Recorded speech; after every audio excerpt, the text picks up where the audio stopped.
thank you guys so much for being here today. I am really, really excited. So, a little bit about myself. I was on the TV show Skin Wars, which happened about 3 years ago. And about a year ago in September, it came out on Netflix. And wow, things have been really amazing since that time. I get messages daily from people on Instagram and Facebook and Twitter and saying, thank you, you've inspired me.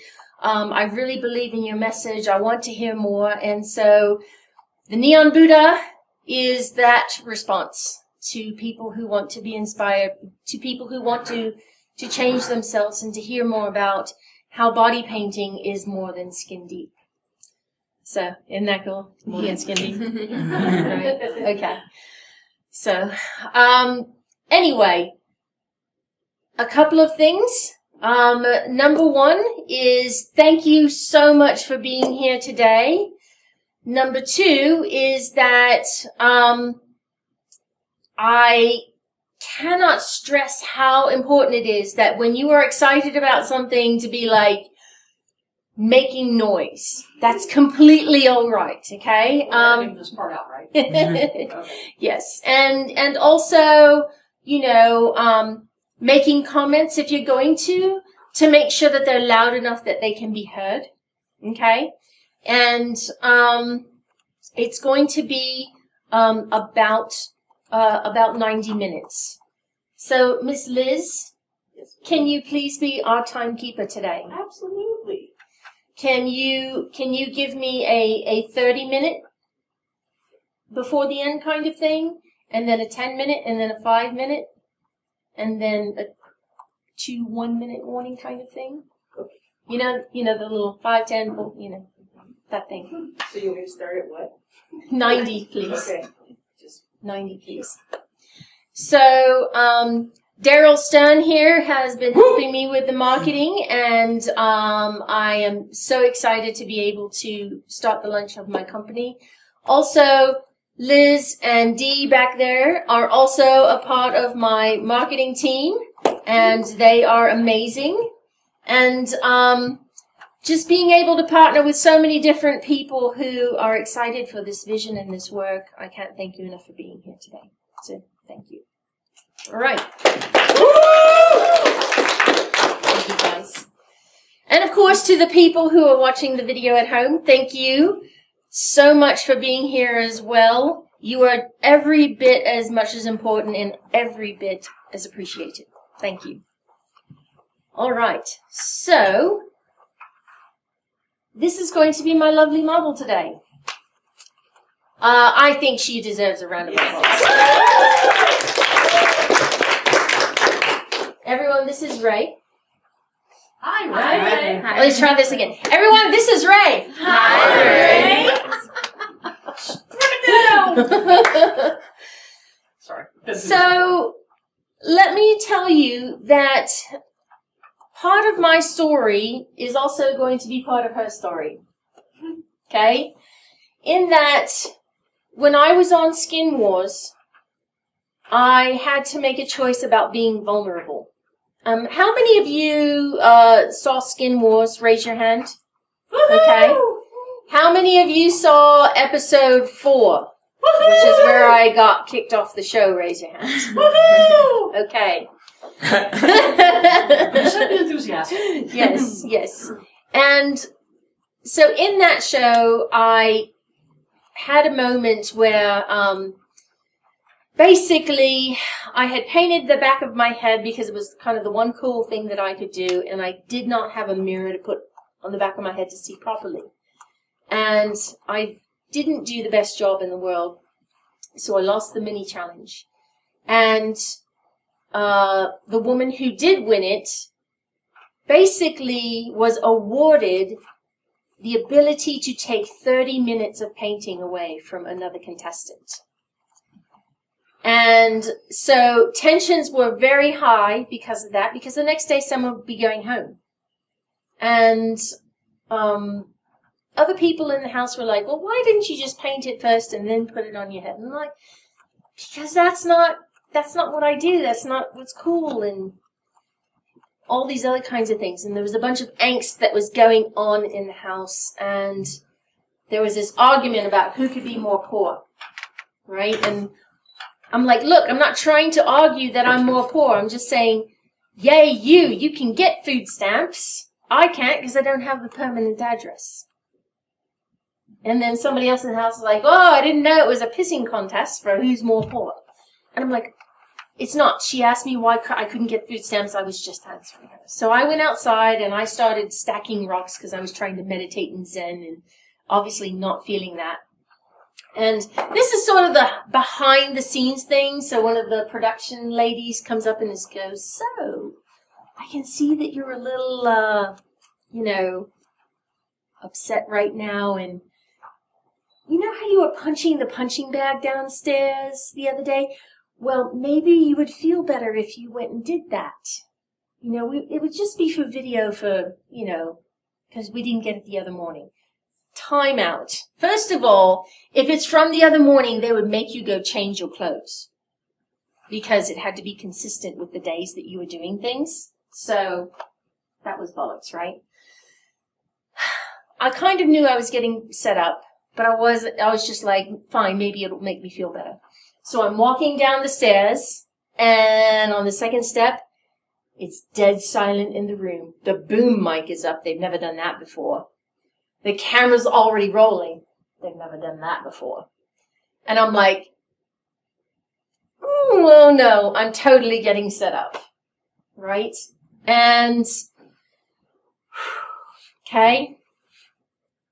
So I get about to the second step, and I get there, and let's just say I call him my beloved. Some people can call him Jesus. Some people can call him Buddha. Some people, whatever you want to call him, showed up on the second step with me, and it's just kind of like, hey, I'm here because this is an important moment. And I'm like, it's kind of like time stood still on that step. And I was like, I don't know what to do. And he's like, well, I'm here because you need to know they're going to use this. They're going to edit it however they want to. And it's just a big decision, and you should know that. And I'm like, okay. And then I remembered this book that I had read called The Princessa by Harriet Rubin. Have any of you ever heard of it? No? Great book. You should totally look it up. It's based on Machiavelli's The Prince. And so in there she wrote that absolute vulnerability is absolute power. And I was like, okay, all right. And I just had that in my head, and he's like, I can see you made your decision. So just so you know, I'm here for you. So he kind of fades back. Time resumes again. And I step back down, and I go over, and I try to hit the freaking punching bag, and I'm like, I can't do it, right? I can't. And so I let out this sound, right? And it's kind of like this. Right? Only it's really louder. If you would like to hear the sound, please go to Netflix, Skin Wars, Season 1, Episode 4. Fast forward, middle of the end. And you can hear exactly what the scream was. And they had cameras on everyone else in the house because they knew that was going to happen. So that they would get everyone's reaction to me screaming. And they hadn't done that before either. Just so you know how much they're really good at their psych evaluations, okay? And so then I could finally hit the punching bag, and I just was like, ugh! And I could finally hit it because I let off that powder keg. And then you're not supposed to do this thing called mug the camera. It's in your contract. So mugging the camera means you can't look directly at the camera. Okay? So I punched the punching bag and I let it out. And then I went directly over to the camera. I'm like, excuse my French. Bleep it out if you want. Did you fucking get that? Nobody said anything to me. It was like, hey, right? So, and yeah, they did use it. They made a repeating GIF of me screaming and hitting the punching bag over and over again. It's on the Twitter feed if you want to go actually scroll back and look for that. So, I expect to find myself on one of those GIFs on Facebook someday. You know, Mythica punching bag. Right? But I have had more people come up to me at cons, conventions, workshops, at TSA in the line at the airport, in the grocery store, saying that they connected with me because of that moment. Wow, I could really see that they were picking on you. And I've had that happen to me too. And I wanted to let you know I saw you. I want to let you know that's the way that I felt too. I want to let you know that because you maintained your integrity and you let it out on the punching bag and not a person, that I thought that was really good of you. That was amazing that you were able, because the next day you meditated instead of going off on anybody and making drama. So I've had more people come to me because of my vulnerability than anything else. And that's why I think that line came to me, that absolute vulnerability is absolute power. Which is why this woman is here today. Because I told her that there would be somebody, come on this way. I told her that there would be somebody who would need her today. I told her that even though she was scared, that there was somebody who needed to hear this message. Maybe they're here in the room. Maybe they're on the other side of that. And that person would be struggling with their boss walking all over them or their partner not being very good or kind to them. And that they would need her vulnerability and see what an amazing transformation would be like on the other side, so that they could experience viscerally what that would be like. So would you guys please give this woman a huge round of applause?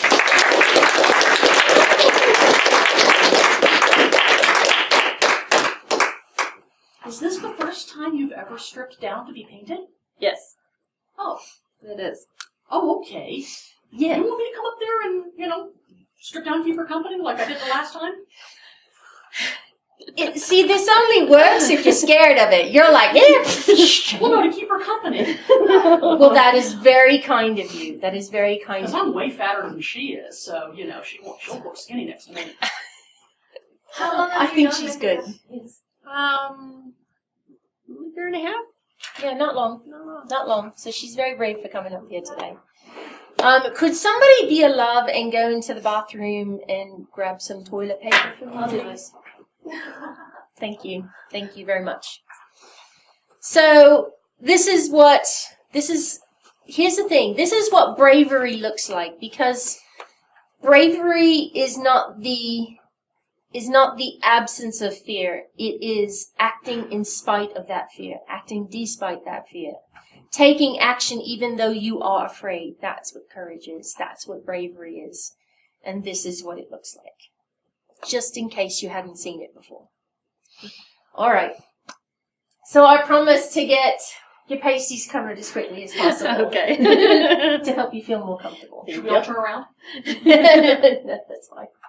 So just go ahead and you can just put your stuff over here on top of it. Star Wars logos. There you go.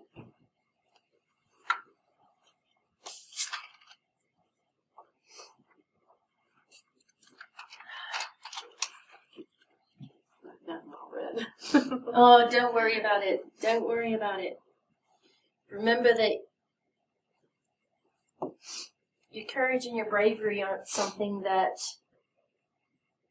can be defined by other people or their judgments or anything else. I mean, that's the whole reason for being up here, Can I tell her a funny story? Yes. Okay. Please. Okay. All right. The first time Mythica, everybody painted. She did my, our mutual friend, Gypsy. And I came home from work and I had a pretty stressful day. And I walked into a living room, and she had thrown a sheet over, a lot of sheets, over all of our bookcases and the furniture, and moved a bunch of furniture out of the way. And my friend Gypsy was sitting there covered in body paint, naked in the middle of the living room.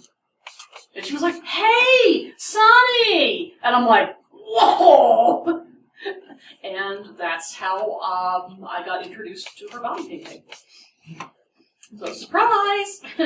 Naked people and a whole bunch of photographic equipment, and there was other people helping you do the lighting. Was Shane there? I don't remember. There was a bunch of people. No, Derek. Derek was there. So, yeah, it was a crew of people in the living room, and one of my good friends naked, sitting on a bunch of sheets. I'll take your mind off work. Yeah, I don't even remember where I worked now, but that's I think it was Orbits. I think it was Orbits.com, but that was a million years ago. It was a million years ago. So... She looks good, though. You did great job. Well, thank you very much for sharing. So, Sonny, for those of you who watch the television show on Netflix, and I said I was living in a laundry room, who remembers that? It was her laundry room. So she's a very special guest indeed. You basically all have that woman right there to thank. Because, no, truthfully. Or blame. You can blame. No, truthfully, I honestly do not think I would be alive without her. And I sincerely mean I would not be alive without that woman. I would have, because my option was to be on the street, and she helped me not to be there. So, indeed, that is the woman that you should thank. Yeah. Yeah, they're going to applaud you. Sorry. Sorry. Take it. You're just going to have to take it. You're just going to have to take it. Well, you helped me through probably one of the worst divorces in Colorado history, so... Let's not go there on camera, please. Let's not do that. Let's not ever go there again. Yeah, let's not do that. Let's not do that. So, how is vulnerability connected to success? You know, a lot of people look at successful people and don't think they ever really get scared or experience things in terms of... They see successful people and they think successful people have always been successful people. And truthfully, a lot of people who are successful, one of the first things they'll tell you are their origin stories of where they got started, and you know, how Bill Gates started everything out of his room, you know, in his garage. And we're like, yeah, sure, but you're different. No, he's not different. You're not different. But the thing is that when you have something that you absolutely believe in, and that pushes you forward, it can change everything. Much like Ray here deciding to come out because she believed that there was another person who needed her vulnerability. We all are here for a purpose and a reason, and that's to help other human beings through their journey. Because let's face it, folks, we don't come to live on a planet with 7 billion people so that we can do it all by ourselves. That's not why we're here. Whether we like it or not, we all need each other. And that's what we're here to do, is to help each other. Now, how we do that, how we choose to do that, what we choose to do as our passions, each one of us has something inside of us that we need to share. For example, I had a young man who visited me the other day. And do you know how much money he's making today? He's making $10.38 an hour by working 12 hours a week as a barista. Now, I don't know if it's at a coffee shop or if he's doing it something like working at a, what do you call it? At a bar somewhere. You know, I don't know what he's making in tips or any of that sort of thing. But this guy has vision, right? He's like, I really want to help people, and you know, I've been reading all these things, and I have all this stuff together, and I'm really passionate about this, and you know, I'm working on putting all of this stuff together, and I really want to help people, but I need to work on my message. How many of you think that you can help one person? Just one, okay? That's all it takes in order for your life to be meaningful. And the thing of it is that we keep going around going, we have to do something bigger than that. No. If you help to save one person, then you have made a meaningful life. Do you understand? Right? And we make it so much more complicated than that, and we don't have to. We really don't. I mean, that's not necessary.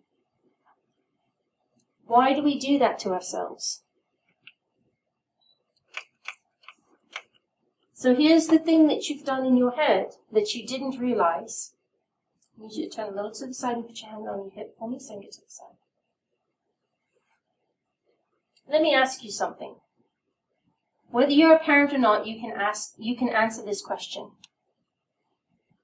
Right? Because we watch babies on YouTube all the time. Who watches all the baby videos when they're giggling and when they're laughing? And you know that one baby video that's like the kid sitting on the floor going, you know, and he's just laughing his ass off.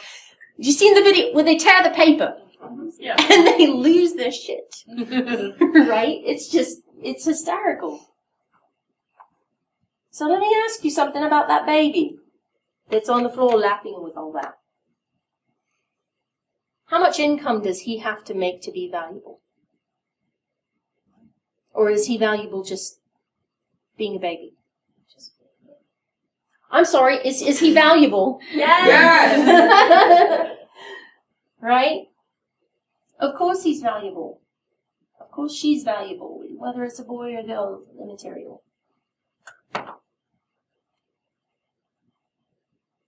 So that kid that's laughing, does that baby have to have good grades to be valuable? No. All right. Do they have to do anything else other than be a baby? No. To be worthy of love? No. I got news for you. You're that kid. Why is it that you get up in the day and you look in the mirror every day and you're like,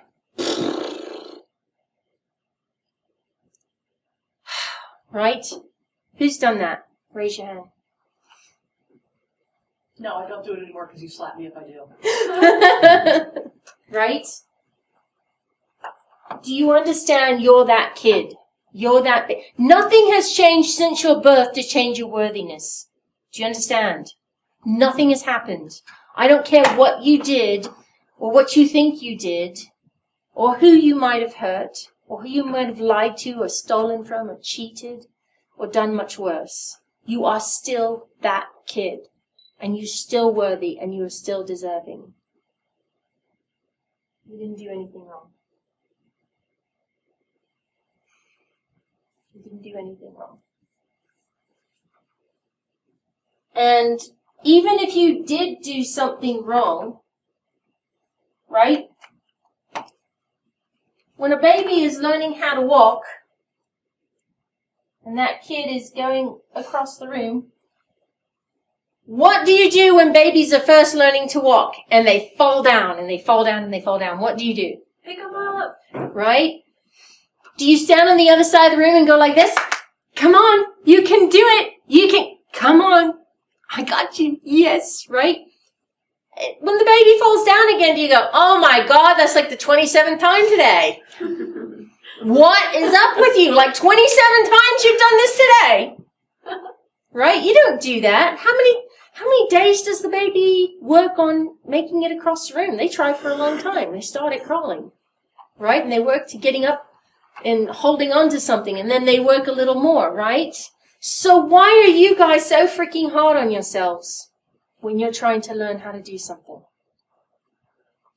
How many of you are mad at yourselves if you don't get it the first, second, or third times?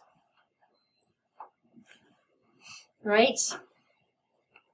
Here's the thing. We're supposed to be, we should be our biggest cheerleader for ourselves. Right? Who has a mirror? Okay? Every day you should be looking in that mirror and saying, I got you. We can do this. Right? Who's heard the story of the light bulb? And how many times it was gotten wrong before they got it right? All right, somebody tell the story. We all know it. Thomas Alva Edison said, I figured out 10,000 ways how not to make a light bulb. Thank you. Right?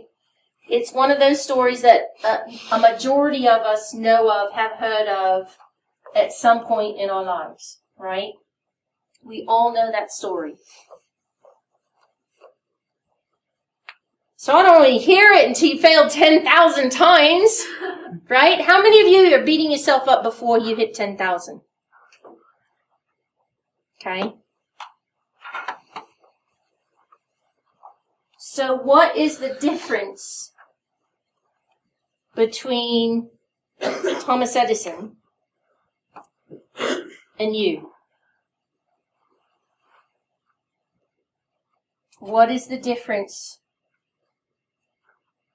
between us?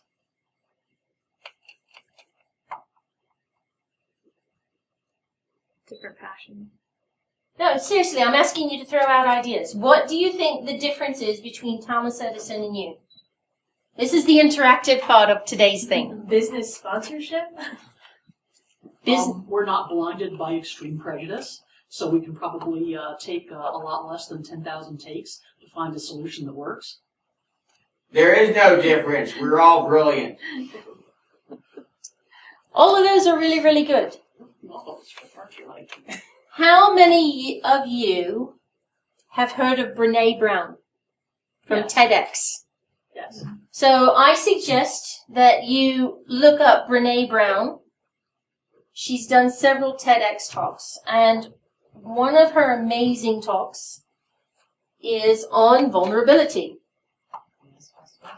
And in her TEDx talk, she mentions that she discovered a whole set of people called the wholehearted. And the thing that makes the wholehearted amazing is the fact that there is only one difference between the wholehearted and everyone else. And that's that they believe that they are worthy. It is a belief. That's it. Now, whatever those particular reasons are may differ from person to person, but the one thing they all have in common is the belief that they are worthy and that they are deserving. The other part, now this isn't Brené Brown, this is me, is that they have connected with purpose. And purpose is absolutely essential to that. When you are connected to your purpose, then you will take any action to get to it. Does that make sense? right? So, let's say that my purpose is that I think women are beautiful. But independent of being beautiful, that they are amazing, that they are incredible, that they are beautiful not just on the outside but on the inside, that they have resources that they've yet to understand, that whether or not they realize it, they are the feminine divine representation on this planet. We would not know what a goddess is if a woman didn't exist. Mic drop. Okay? Do you get that? Do you understand? Okay? Similarly, we would not know what the masculine divine is if there was no men to roam this earth. Do you understand? So in order for us to be able to appreciate what those things would look like in this world, on this planet, we need to be examples of that to one another. And unfortunately, too often what happens is that we lose sight of what is important. And that's that each one of us is showing every young person and every other woman what it means to be a woman. That every man is modeling for other young men what it means. Are you modeling what you want the rest of the world to look like? Right?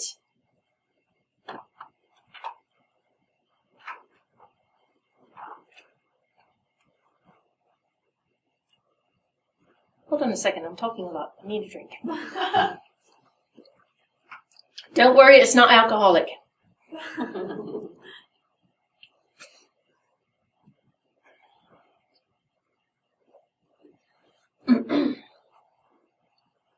But do you all understand what I'm saying? In terms of that there is something greater in who we are than we have been led to believe.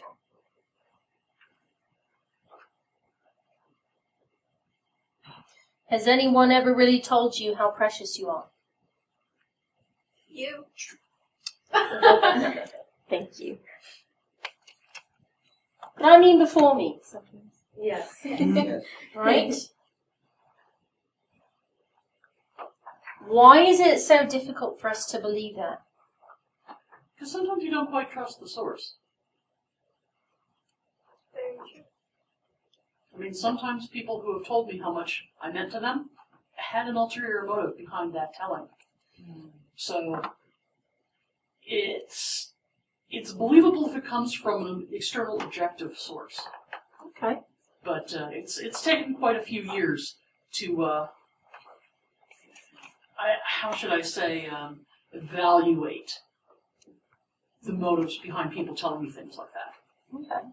I'm sure you can understand where you're coming from, because once you're told that, and the whole scene plays out, is that you learn their ulterior motive, and then you feel a certain way, you feel betrayed, you feel all of this, and so years can pass, but when that moment comes, that when you hear it again, that triggers something within you, and then you have to go there and sit with it and decide whether or not you're going to let it define you in the negative that you remembered and all those feelings, or get past it and start to heal.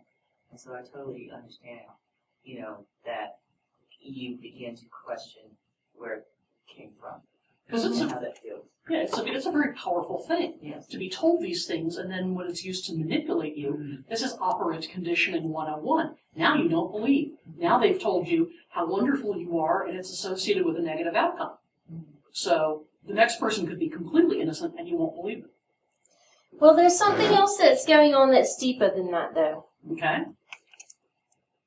And that is the insidious nature of our subconscious to pick up on things that lead us to believe what isn't true. Before you're even pre-verbal, they did a study of this, and I got to actually watch the videos. A woman was asked to watch a baby while the client went in to speak to the psychologist. And all they did was take the baby and put it in either pink or blue clothing. And so different women who would watch the baby while the other person went in, if it was in blue clothing, there was like, "You're so strong, look at you, you're so big and strong," and got out the truck and showed them how to be strong. If they put the same baby, regardless of gender, into pink clothing, "You're so pretty, aren't you pretty?" You're getting these messages before you're even verbal. Do you understand? And so part of what's going on is that these messages are so deeply into our subconsciouses that we have no idea. I mean, literally have no idea of what has been programmed before we can even understand language. Being, if we're a girl, rewarded for being pretty, so that a woman's value is only in how she appears. Right?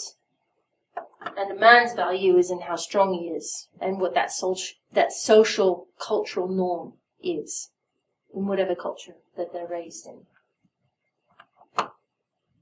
And let me tell you, you don't get a choice in this, folks. Right? It's before you're verbal. You're fighting ideas that have been placed in you for a very long time. And even if you have good and kind parents, are elementary school kids kind? No, they're little jerks on two legs. Okay? You might find one or two that are nice and kind, right? And you might find a good teacher periodically who's kind to you. But that's not always how it works on the playground, now is it? No. Right? And so, again, these are things that happen to us that are pre-verbal. I want to make sure you don't lock your knees. I'm trying not to. Okay? So if you lock your knees, it pinches your vein that returns blood to your heart. So, and then you fall over like a sack of potatoes. Right?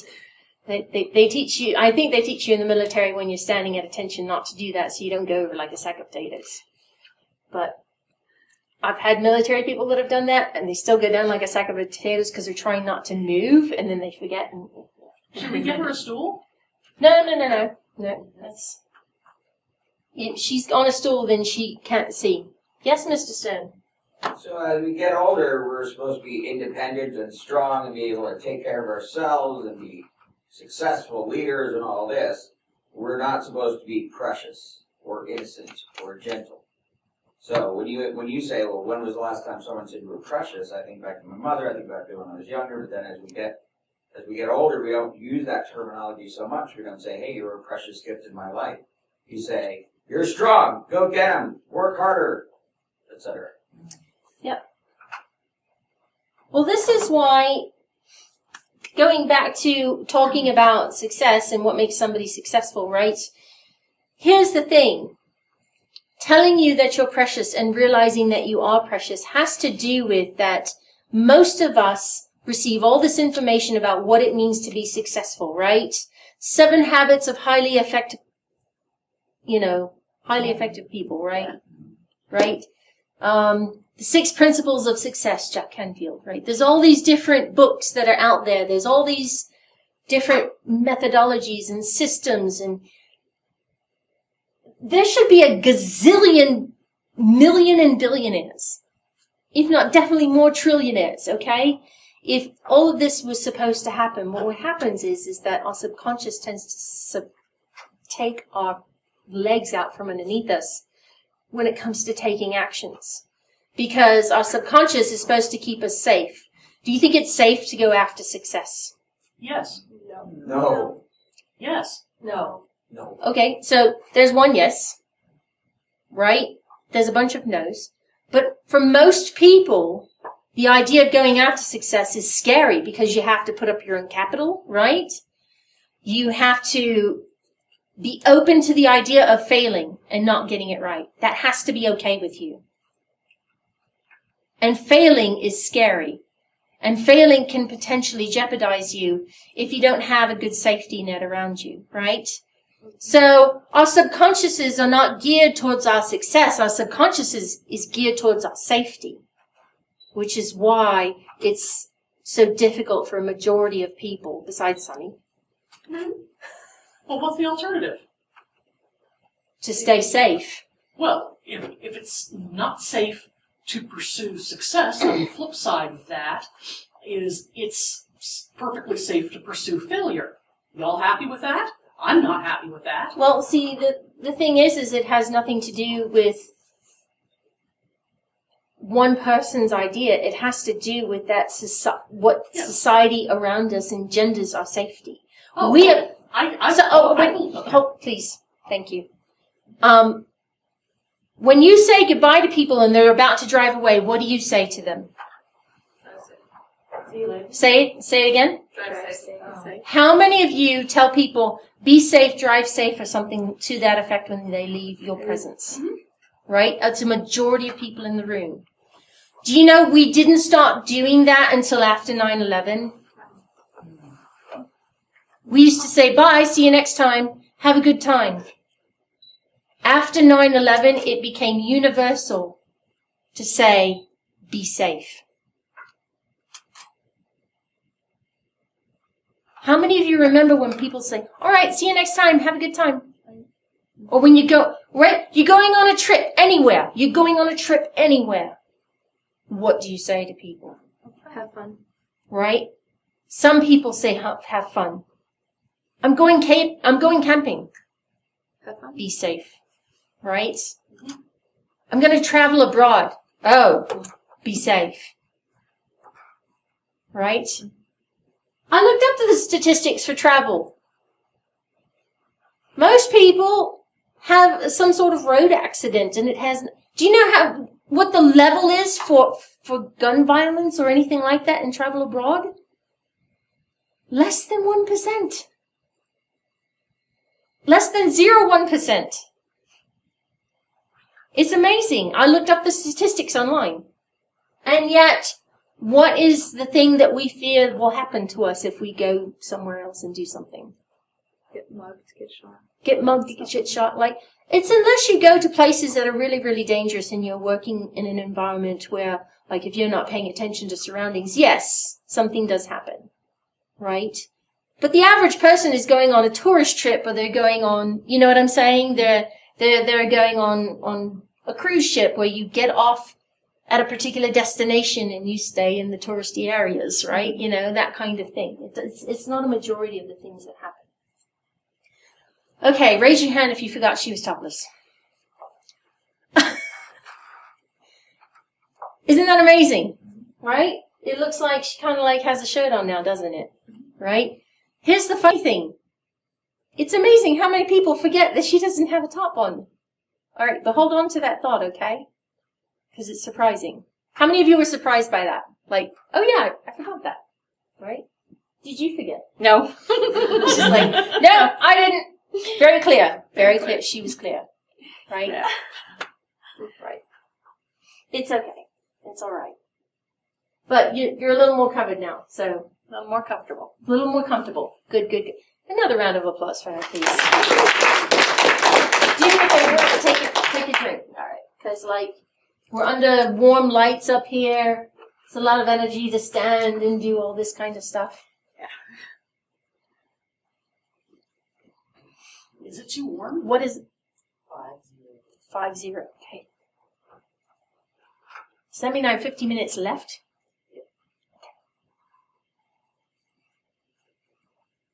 I'm just admiring the way the purple on your chest matches the highlights in your hair. That's it. Yeah. Oh, look at that. I love it when that happens.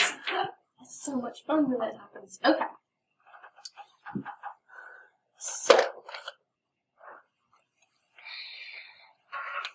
So how do we get from being in a place where we're scared and afraid to fail with realizing that failure is necessary for success?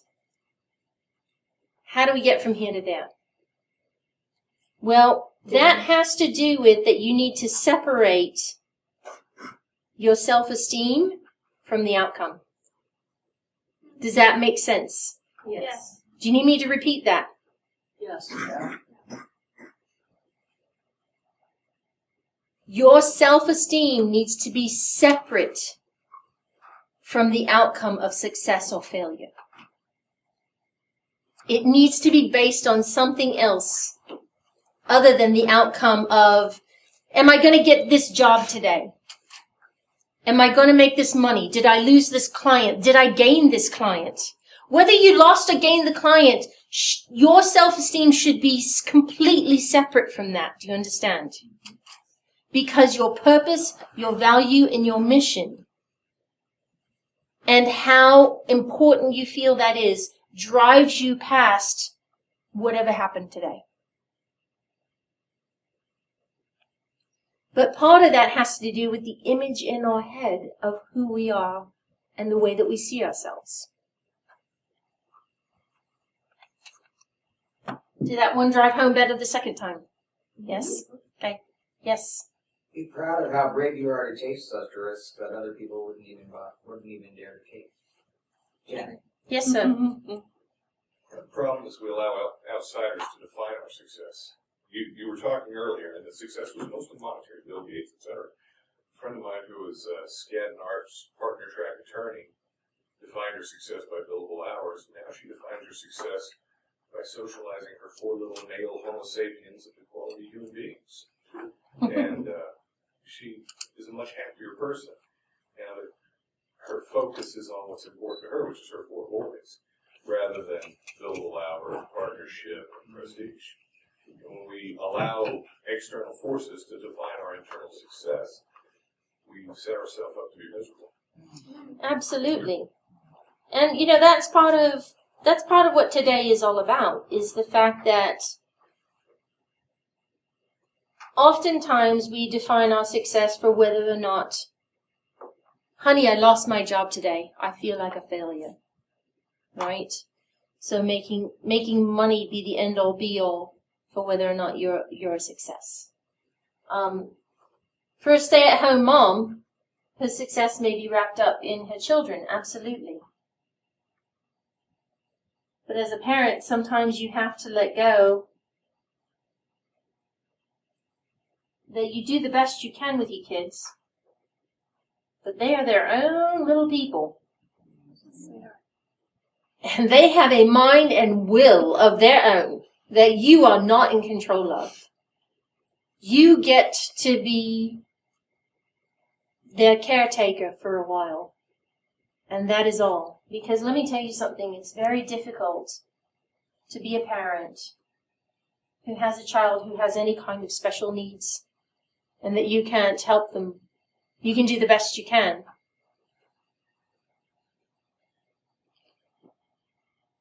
And so sometimes your value being taking care of kids can be as much as you can try to help them.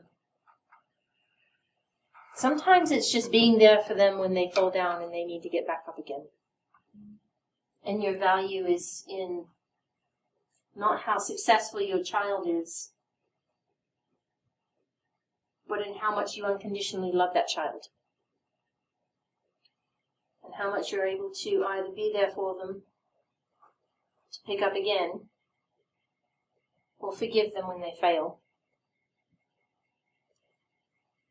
But oddly enough, as parents, or as aunts, or as uncles, or as grandparents, or whatever you are to somebody else that's in your life, the same love and kindness and patience that you're showing these other human beings, you must also give to yourself. And sometimes we are far more generous with them than we are who is the person that's in the mirror. And we forget that it's important. Knees, please. I'm good about the knees. Like I've got a sixth sense when the sucker's locked. How do you forgive yourself when you fail? You know, the way that you forgive yourself when you fail is you think about that baby. Do you have any baby pictures of yourself? Oh, yeah. Right? Anytime you need to forgive yourself, you pull out that baby picture. And you look at that little girl and say, you know what? I let you down, but I'm going to do better next time. Because you deserve it and I deserve it. It's a great little exercise. Can I offer some feedback? If it's brief, yeah. Did you really fail? Or did you just learn an important lesson that you're going to use for your next stage of success? Well, that was actually the next point I was going to get to, because Colonel Sanders would have said the same thing, right? He went around to hundreds of different people trying to sell his recipe. And just because he failed in getting one person to see his point of view didn't mean he was failed. He just found someone who didn't see things his way. So he didn't equate it to failure. If he did, he would have given up. But that's true for most of the people that have ever come across and done any of the massive stories that we've heard about.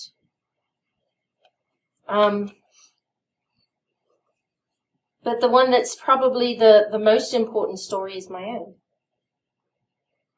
I went on Skin Wars and I failed. And I can tell you the exact moment that I realized that my failure was absolutely worth it.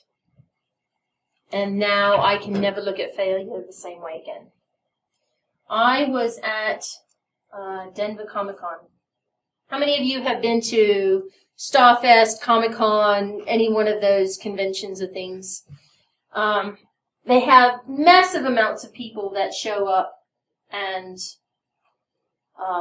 they get in lines to have their heroes and their different people to autograph a picture, a piece of memorabilia, or, something.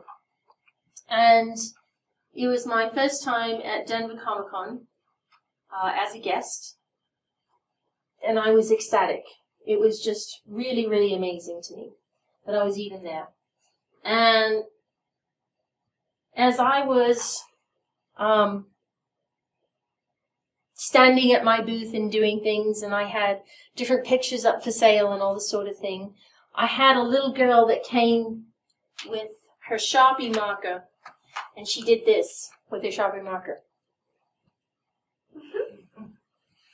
And I'm like, can I help you?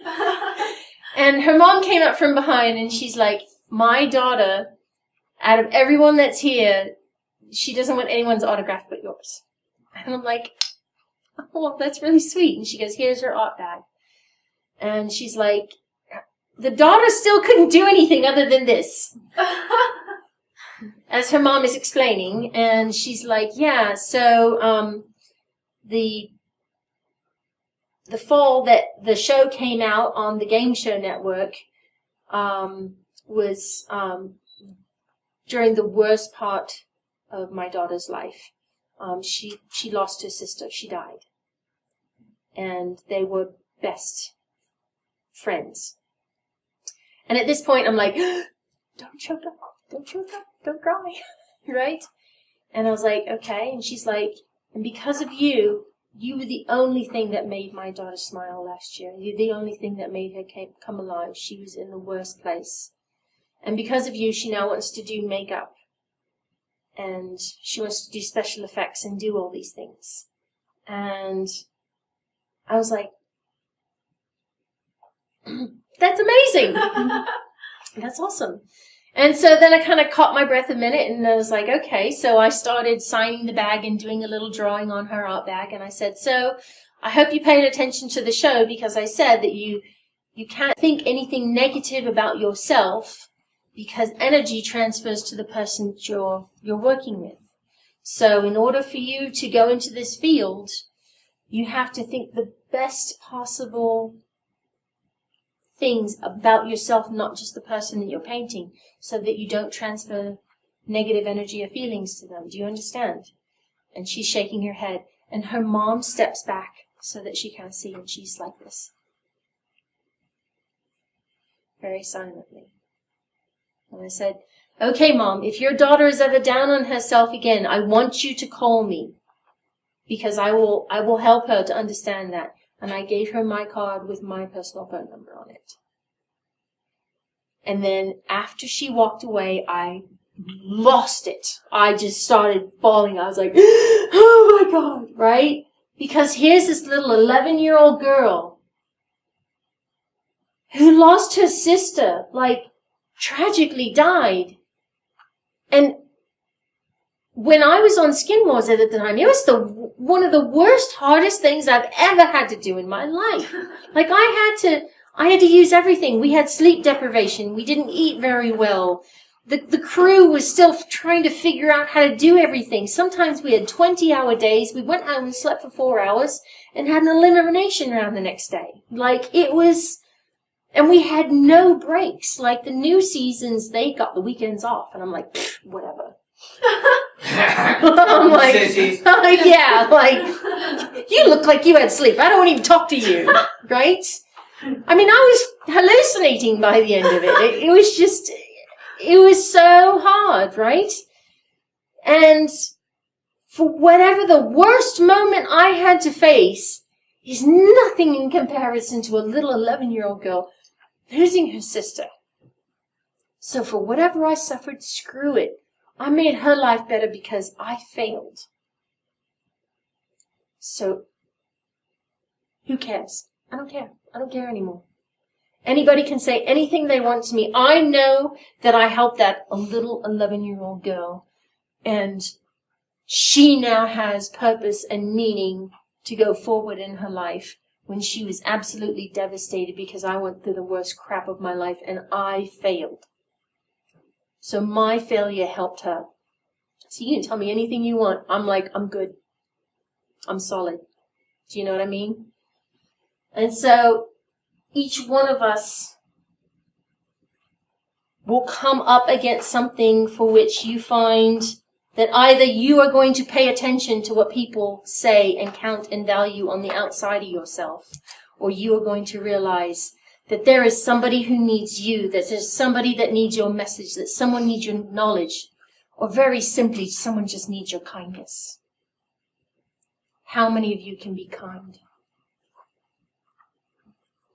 Then you are valuable because your, what seems like a simple kindness can totally blow away and change somebody's life. You doing something courageous can save somebody's life. And that is valuable, and nobody can take that away from you. Whatever you're afraid of, anyone's judgment, screw them. You are helping somebody. That has value. That has meaning. That has power. And I'll take that over anyone's opinion any day. So if you need to borrow my opinion on that subject anytime, you need to call me up. You need to message me. I will freaking remind you. Deal? Raise your hand. Deal. Deal. I'm sorry. Is that a deal? Deal. All right. There we go. There we go. Because I'm very serious about that. That is what I'm passionate about. And that is why I'm up here. Because I don't think that there's any difference at all between your success and my success. There is zero difference. If I helped you to be successful, then I was successful. Do you understand? Mm-hmm. Even if you are another speaker who's going in the speaking business and talking about self-image and self-esteem, and we're talking about the exact same thing, great. That means there are two people who can help twice as many people. So your success is my success because I want to make this world a better place. Right? And you can do that in whatever venue, whatever avenue. I mean, it doesn't even matter if you're doing accounting or you're doing something that you think isn't big or life-changing. But, to somebody else who can't do accounting and it's very stressful for them, you are helping make their lives easier. So, don't discount your value just because you don't think that the world values it. Do you understand? So you remember that fellow I told you about who's making $10.38 an hour and thinks that he needs to wait? You know what I told him? So do you think that you could help just one person? Just one. And he goes, well, yeah, sure I can. I'm like, then why are you waiting? So the message is true for all of you. The message is true for everyone's success, every person's success in this room. It doesn't matter if you think you are ready or not. You could work on all the preparation in the world. You can work on everything that you want. But the question is, can you help just one person? And if the answer is yes, then don't wait. Because every minute that you wait, every day that goes by, every moment that passes that you don't help that person is another day and another minute that they suffer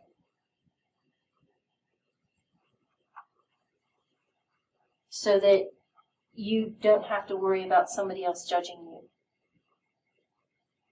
And the only thing that is selfish.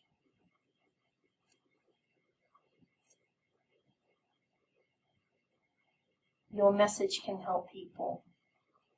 Whatever it is that you do in your life, right?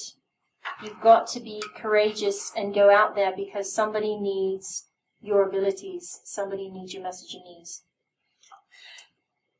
Somebody needs her knees, not to be locked. And so that's what we have to do.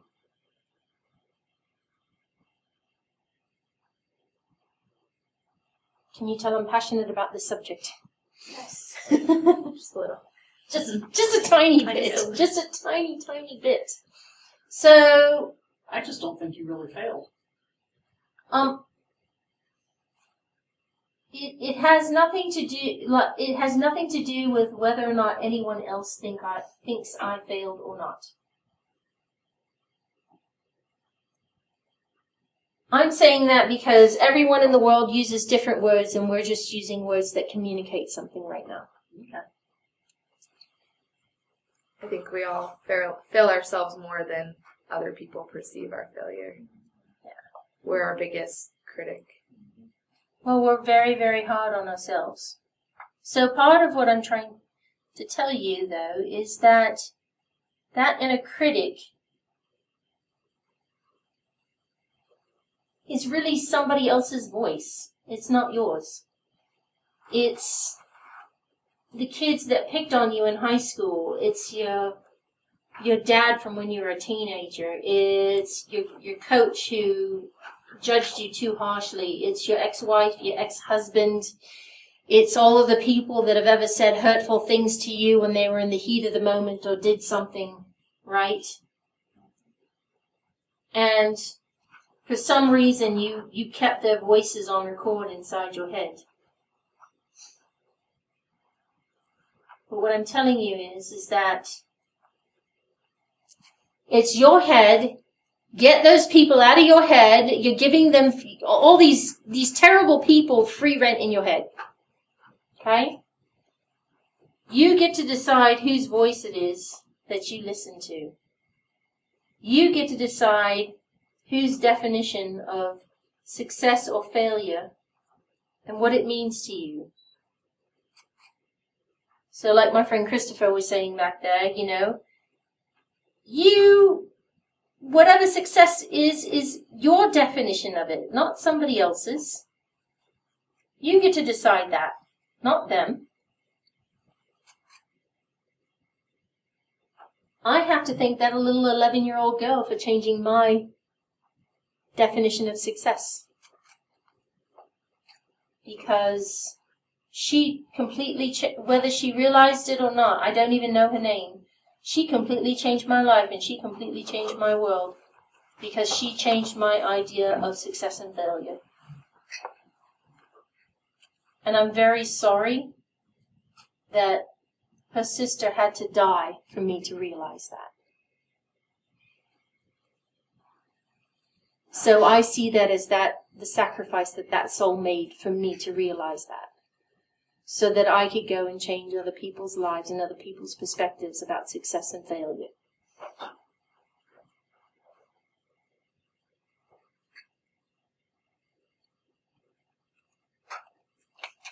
Who got lost in the details of like what I'm doing? It's like just sort of following the pattern, right? It's kind of fun to watch, isn't it? Yeah. It just kind of keeps getting more complex and growing. It's, oh, okay, there we go. So, here's the thing. One of the most powerful things that we have in our life is our reflection.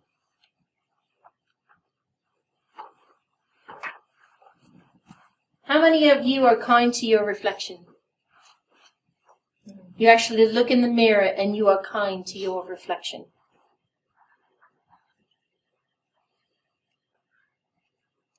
We don't realize that other person that's in the mirror is not just the person that we see,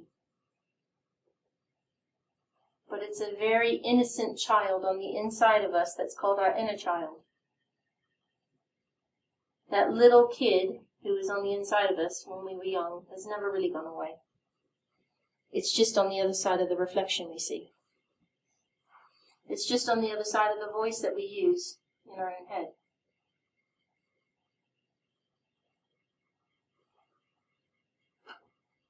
And the amazing thing is that many of us would like to be kinder to that reflection. But it can be difficult. Agreed? Yes or no? Yes. I didn't say that it is difficult. I just said that it can be. Because there's some days that you're like, hey, my butt looks kind of cute today. Right? And there's other times you're like, oh my God, I look like a mess. Right? So some days you feel better about that reflection than others. But most of us think, well, rather than telling you what you think, let me ask you. Just throw out to me, how long do you think it takes for you to work on your self-esteem to make it better? Just throw some things out. A lifetime. Okay? A lifetime? So you're like 50? Is 50 really old? Until your parents die. Until your parents die? Those are really old. Yeah. Right? There's that quote that says, you spend the first half of your life pleasing your parents and the second half of your life pleasing yourself. Well, the thing of it is that most of us think it takes quite a long time. But I want you to think about every time that you ever came to something very important in your life, right? Who has ever been in a job that sucks? They abused you, and you got to a point where you just had enough, and you decided, screw this. I am out of here. I do not deserve this. I can get a job somewhere else. I am better than this. I don't have to deal with this. Raise your hand. Okay? But here's the thing. When that happened, there was a moment you broke, right? And you were like, enough of this. I'm done. How many of you have ever had that done moment? I am done. Okay? Over it, as I say. Over it. That happened in a second. And in that second, your self-worth and self-esteem and self-value changed. And it was a second. You just forgot, that's all. You had that experience. Yes, I have. So here's the thing. Most of us talk about the idea, right, that it takes a lifetime. But I'm actually going to show you how it'll happen really, really quickly. But the thing is that most of us, if I just told you, your life can change in a second. It can change in a moment. It doesn't take that much. Yep. Right? Some of you have had an experience that backs that up. But a majority of people have not had that very visceral experience. Now, the example I gave you, though, is one of those moments where it's like, I'm done, I've had enough, right? And you just decide that you don't need this junk anymore in your life and you're worth more. And then after a period of time, what goes back to happening? Feel the same. Unless something happens in your psyche that allows you to see yourself differently and deeply, and what I would also call viscerally. You know what it means when I say viscerally? In your gut. It's when you physically feel it in your body, physically, right? There's something very deep and very profound about it, because when you feel it viscerally, you feel it molecularly in your whole body. How many people have heard about Dr. Emoto in the water experiments? Yes. Yes? Okay. So for those of you who haven't, let me explain. Dr. Emoto is a physicist who works with water. In fact, he uses an electron microscope to photograph it. And he says that although we do not have the technology to know why this happens, we do have the technology to observe that it does happen. So when he takes pictures of water molecules, he's able to show what the word love on the outside of a water bottle does to the water crystals in that distilled water. Then he'll put on the outside of the bottle, like he doesn't write it himself, he prints it on a piece of paper and sticks it on the outside. And then you write, I hate you. And the pictures are incredible of what it looks like. And you can Google Dr. Emoto water experiments and see the pictures for yourself. And it's truly, truly a spectacular thing. And so the entire time while I have been painting Ray, I have been saying, silently, you are beautiful, you are perfect, you are worthy, you are whole, you are deserving, you are loved, you are lovable, you are courageous, you are talented, you are brave, or whatever else I have been putting into her, right? Now, if I said those things intellectually to her, to the outside, right, she could fight it, right? Right, just like when people come up to you and give you a compliment, right? You try to be, like, humble or something and be like, oh, no. You didn't see me when I woke up this morning. This is after I put on my makeup and did my hair and stuff, right? Oh, no, you don't know how I blew that business deal last week. You don't know, right? We all say those little things inside of our heads. But if I'm doing it while I'm painting her and she has said yes to the paint, then she says yes to the energy that's behind the paint. So, just like Dr. Emoto in the water experiments, I have been affecting her on a molecular level, on an energetic level.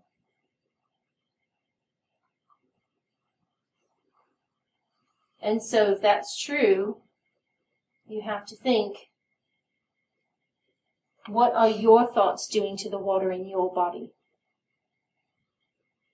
as you think your thoughts throughout the day?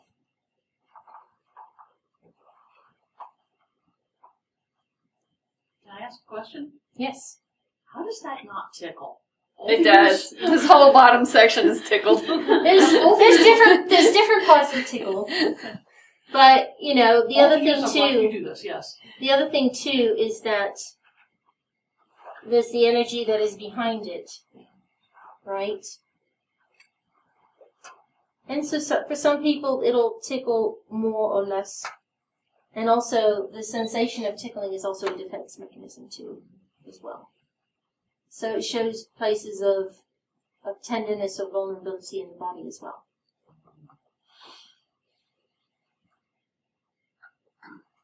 So in those places that it feels like that, then I should put even more love and more kindness and more tenderness because of what that's doing. Yeah, all I know is if you did that to me, I'd be on the floor rolling, crying with laughter. I'm real ticklish. And so when I'm doing this and putting all this love into it, she's accepting the message that's sort of behind what I'm doing. Now here's the other thing that will happen. You guys have gotten to see this painting slowly build, right? She hasn't gotten to see that. That is not something she's been able, at most she's been able to see a little spits of color, and that's about it.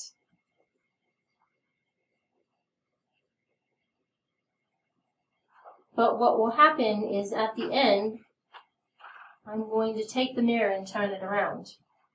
Can you come stand over here, please? Yeah. Okay, you'll still face that way, because I'm trying to get to this side. And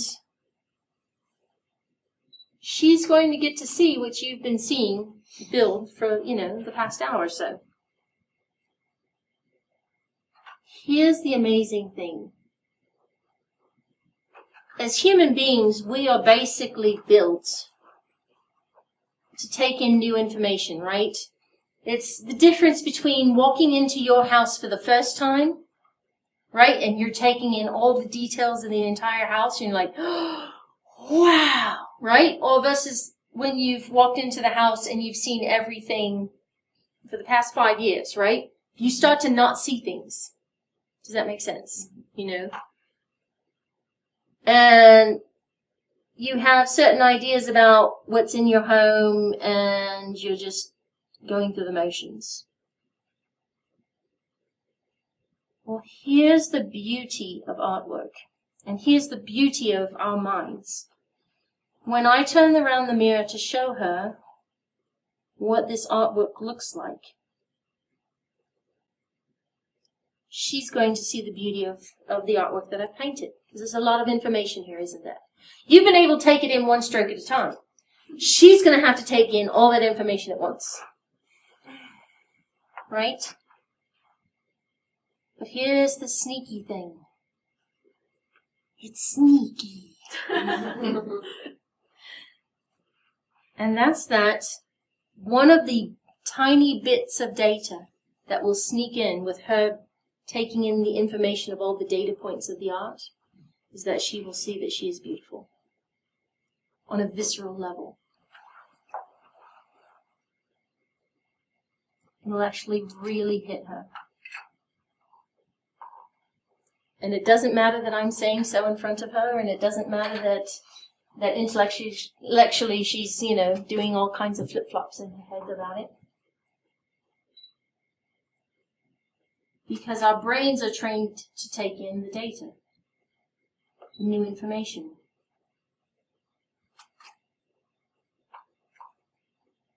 And it's really incredible when that happens.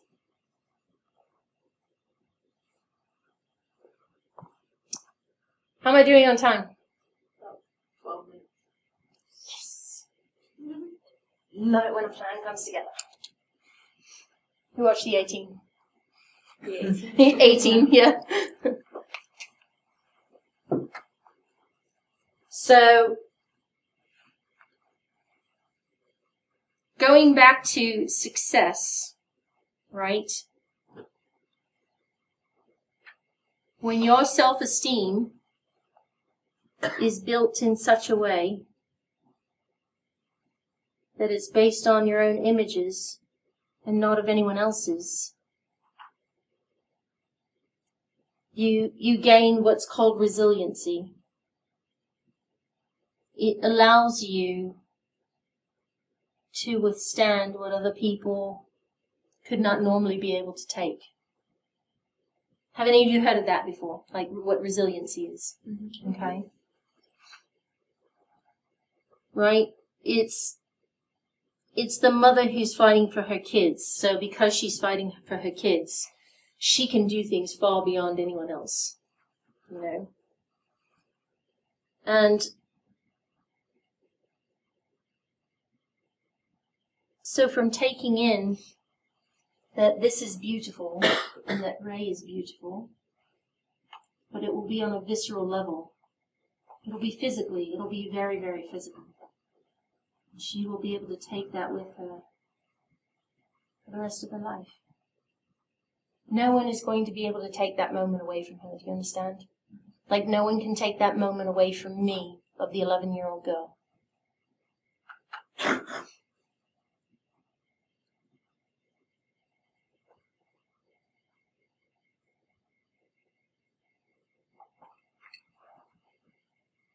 And then she'll have other moments too, later in life. And someone comes up to her and says, because of you, I had the courage.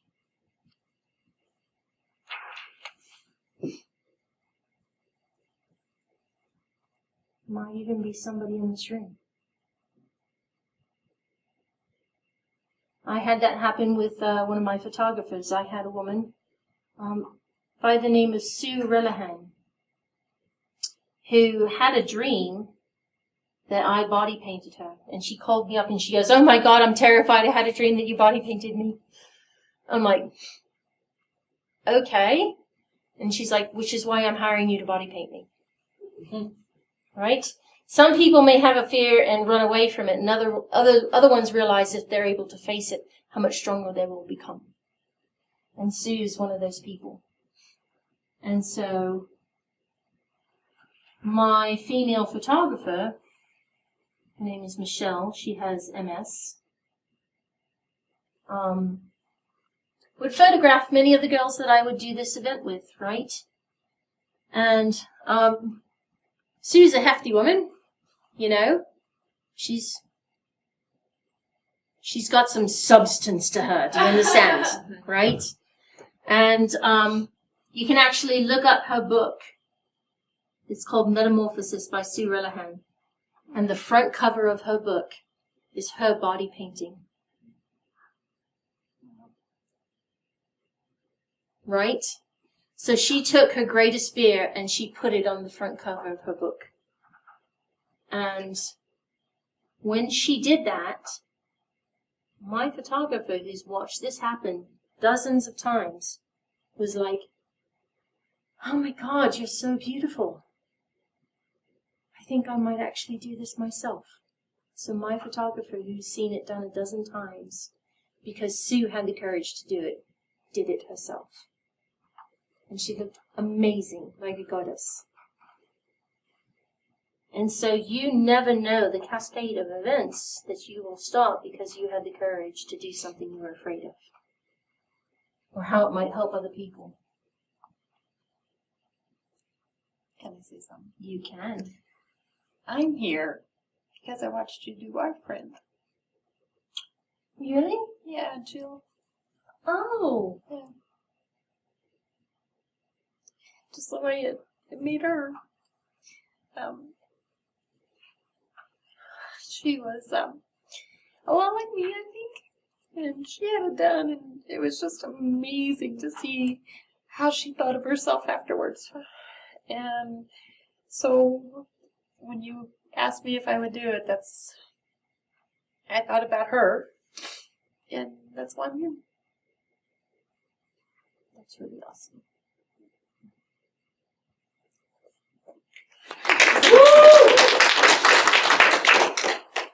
You never know. You never know. True. You really don't. You never know. I wish we could all give you a hug, but you're full of body paint.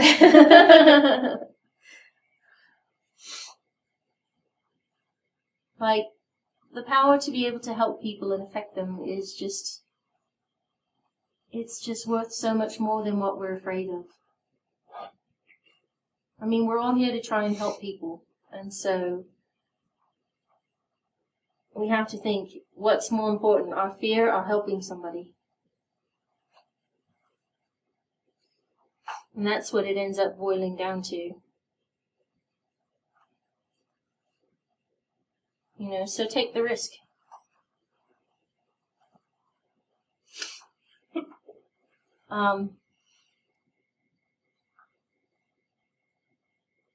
So I have another question for you. The audience. Yes. How many of you were a little mortified for her at the beginning? Like, if that was me, I'd be freaked out. Right? And I was like that too. Right? Now, how many of you wished you had her courage? Right? That's what that boils down to.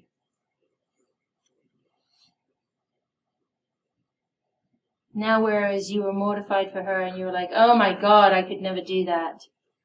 Now it's like, now I wish I could do what she did. Got news for you, you still have the opportunity. I'm still around, I'm available. There will be other talks, there will be other times.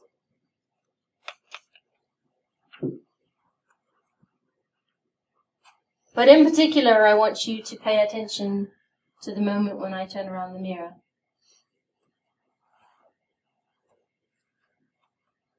Because there's a statistic that's out there I want to share with you, and that's that most of us have heard about how people who have witnessed violent crimes are just as affected by those crimes as the people who are actually a victim of it, right?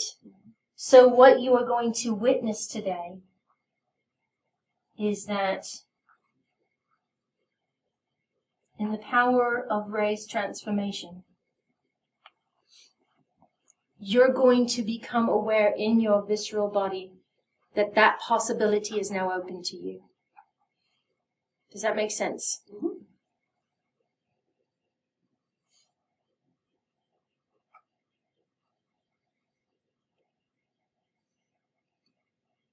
And when you become open to those possibilities being possible for you, that's where you become willing to take risks. And that's where you become willing to fail or succeed based on whatever definitions you want to give it.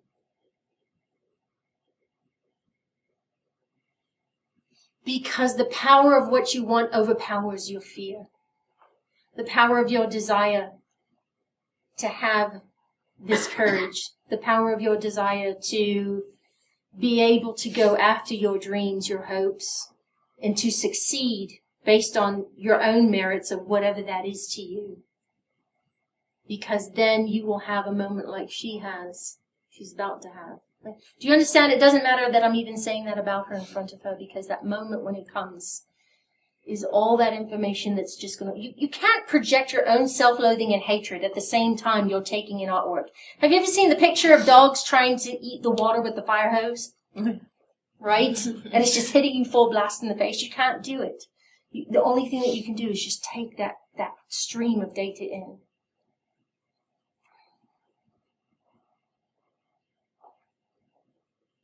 And it's amazing, and it's beautiful, and it's incredible. And the other amazing part of that is that we realize that what we see as amazing and beautiful is us. And the artwork is just a vehicle for communicating that. I mean, this is not the best painting in the world, right? It's filled with pattern and color, and it's lovely, right? But the beauty of something else, spirit, essence, love, all of those things are in there too. They're just going to be felt physically by her and by you, right?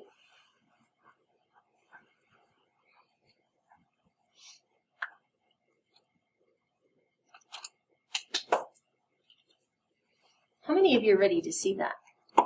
Raise your hand. Me. I'm ready. How many of you are ready to experience that? Let me hear you. Right? All right, so we're going to add a little love on here.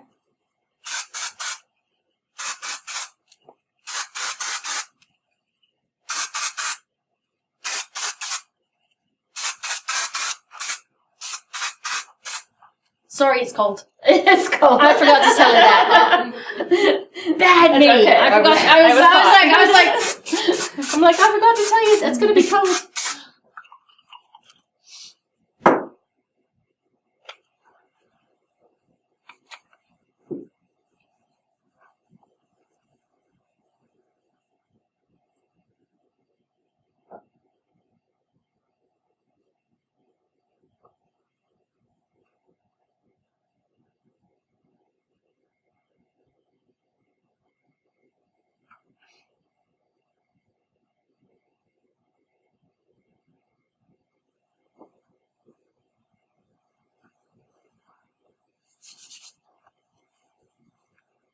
Okay. You ready? No. You guys ready? Yeah. Woo! All Is right. she ready? She already said no. All right. So I'm going to turn the mirror around. You're going to close your eyes, okay? Let me know if when you got it. Keep your eyes closed, Ray. Got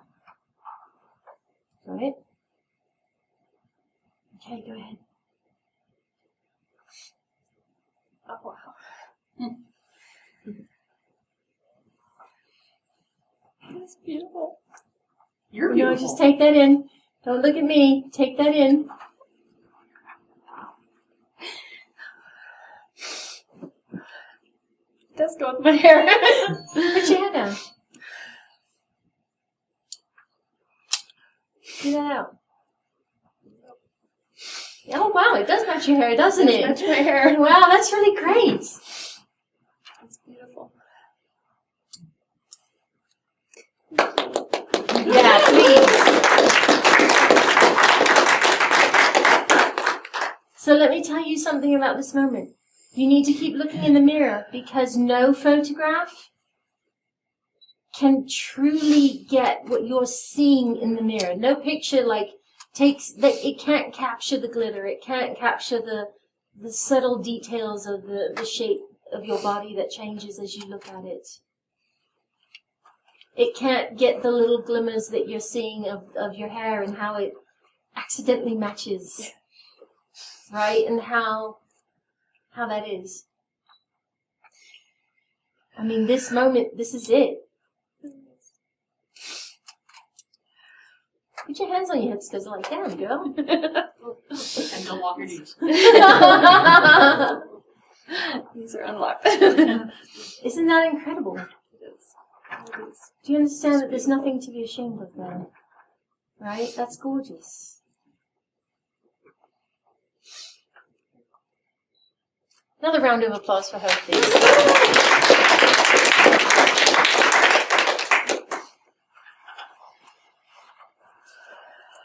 So this is what I'm talking about, right? Nobody can take this moment away from her. Okay? You have to find your purpose. You have to find that, you're a little 11-year-old girl, whoever that is, or a boy. Okay? And that person that, whatever you're sacrificing to do your reason, your purpose for being here, let nothing dissuade you from that. And there is no way that you cannot succeed. You understand? Because your definition of failure completely changes. Okay? Well, thank you guys so much for coming.